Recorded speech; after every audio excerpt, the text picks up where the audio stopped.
that's all I need to know to like park my money here is the fact that nobody actually left. The real builders are still here. Not only have they not stopped building, the things that they're building are actually getting more impressive. I use that Uber as an example of paying your driver. That's actually being built on Solana right now.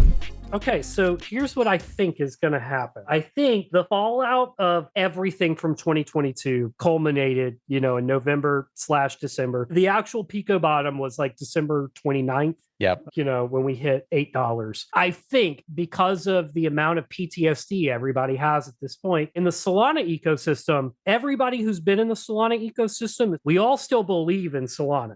I think a lot of people are kind of like me, whereas towards the latter half of the year, they started really de-risking, but they never stopped believing in Sol. So that's why you are seeing more people talk about nodes, validators, securing the network. How do we just keep Sol alive and blockchain alive in general? I think that's why. I think everybody now has had an opportunity to sell off maybe that NFT that wasn't quite what they thought it was going to be, or bail out of that meme coin that wasn't quite what they thought it was going to be. And now they have a nice pile of Sol, and they just want to protect that Sol because Sol will likely do multiples in the next bull market if you believe what I believe. So I think 2023 is going to be an extension of that. I really believe in the Bitcoin rainbow chart. I really do. I really believe in the power of the halving cycle. A halving happens in 2024. That sets up a 6-month kind of warm-up period, which is then followed by a 9 to 12-month like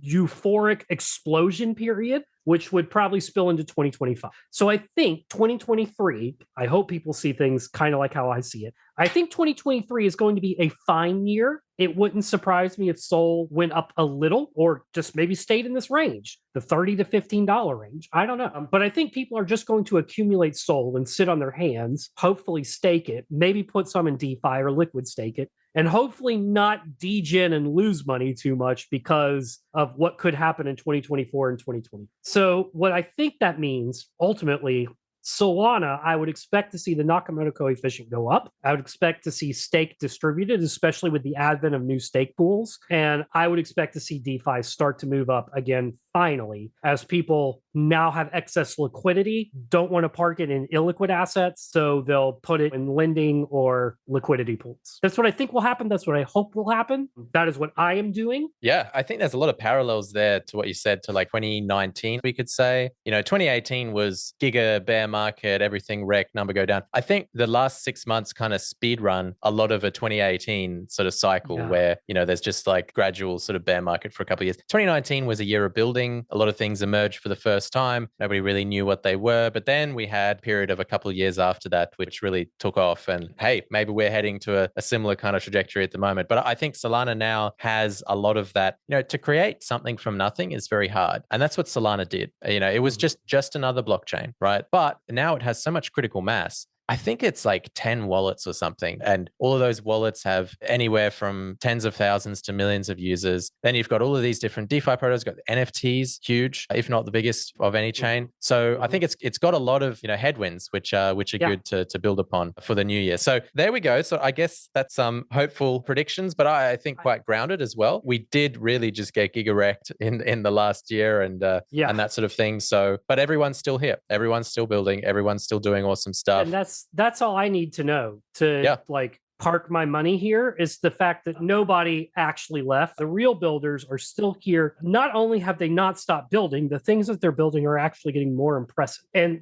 I use that Uber as an example of paying your driver. That's actually being built on Solana right now. It's called a Trip, the rideshare protocol. Yeah, they had a thing, I think, at Lisbon. I don't know if you were there at Breakpoint, but I think they were giving out things and there were like trips that you could take, like with the Solana Uber in Lisbon. That was cool.